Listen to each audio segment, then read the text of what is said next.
Child Crisis Arizona is helping the families. They're helping families proactively to prevent children from getting into foster care, because that's perfect world, right?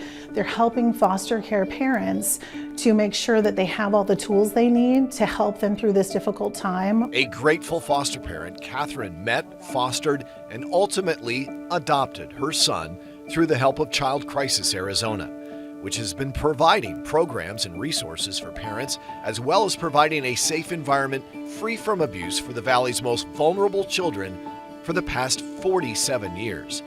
And with the continued support from Thunderbird Charities, the organization is about to take a huge leap forward.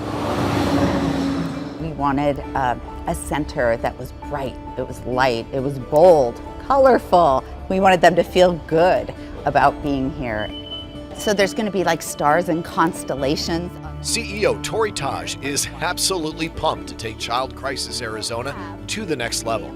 She gave us an enthusiastic tour of the new two-story, 38,000 square foot Center for Child and Family Wellness in Mesa. Remember, the WM Phoenix Open is the world's largest net zero sporting event, and it's that message of sustainability that the Thunderbirds wanted to bring here to the Child Crisis Arizona's new wellness campus.